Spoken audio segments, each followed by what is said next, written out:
Hi everyone, this is Nick from Canada Watch, bringing you updates on Canadian politics and current events. Our top story today involves the future of pandemic support programs as Prime Minister Justin Trudeau and Deputy Prime Minister Chrystia Freeland made several big announcements today regarding the future of these programs. First, the Canada Recovery Benefit will officially expire this Saturday, October 23rd, and will be replaced by a narrower, targeted benefit for workers impacted by COVID-19 lockdowns.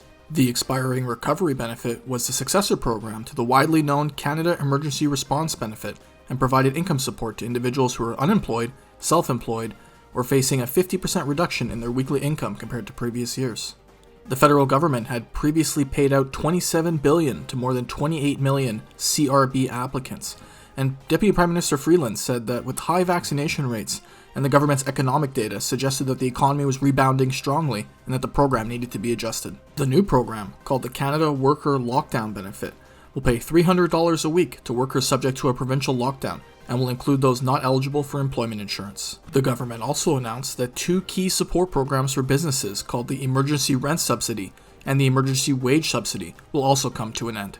However, the popular Canada Recovering Hiring Program, which covers up to 50% of salary costs for eligible businesses, will be extended until May 7th.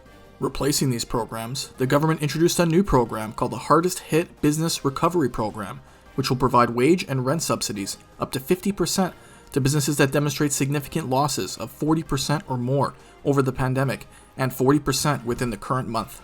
In reaction from the business community, the Canadian Federation of Independent Businesses were pleased that the Canada Recovery Benefit Program would be ending. However, they asked the government to further clarify their restrictions on the Business Recovery Program, as they feel the 40% threshold is too high, and many businesses would not be able to access it. The Canadian Chamber of Commerce, however, issued a statement saying that the reformed government programs are a fair measure for businesses who face restrictions due to public health measures until they can recover. Financially, it is anticipated that the cost of these programs will be $7.4 billion from October to May 2022, and it remains to be seen how opposition parties will react to the proposed programs if legislation is required. Our second story today is major economic news as Statistics Canada released troubling numbers regarding inflation.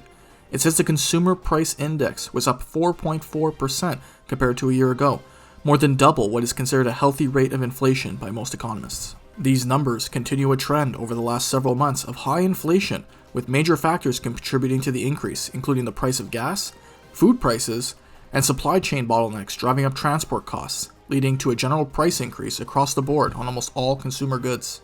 There is growing debate over whether this period of high inflation is temporary or could extend for some time.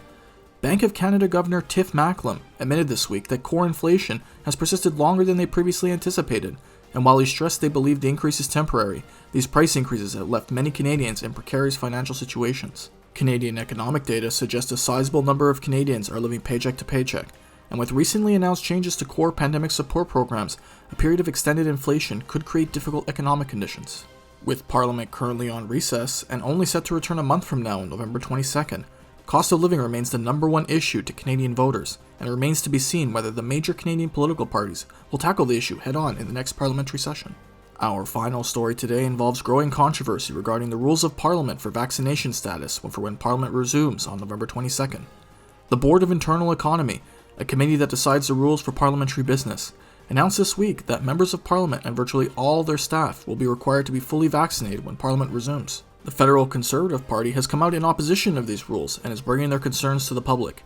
Conservative Party Whip Blake Richards said that while the Conservatives encourage everyone who can be vaccinated to do so, they cannot agree to the board's decision, which they say was taken in a closed-door meeting by a committee that contains just 9 members. As a member of said committee, Richards was not allowed to explain how the decision came to be. However, the voting structure of the committee suggests the move was adopted by the Liberals, the NDP, and the Bloc Québécois, with the Conservatives in opposition. Responding to the Conservatives' concerns, House of Commons Speaker Anthony Rota said that the decision to implement the policy was taken in recommendation with public health authorities to limit the spread of COVID-19, and that implementing a hybrid parliamentary model seen during the first waves of the pandemic was still being discussed. The decision is sure to raise much debate, as while the Board of Internal Economy does set the rules and regulations for Parliament, such a measure has not been implemented in the COVID-19 pandemic without full party support, and challenges precedent that an elected member of Parliament can physically represent its constituents in Ottawa. That's it for today on Canada Watch, where we bring you news on Canadian politics and current events. Please feel free to like, comment, and subscribe. Every bit of engagement helps. And if you have a story you would like to see covered on Canada Watch, please feel free to let us know in the comments below. See you next time.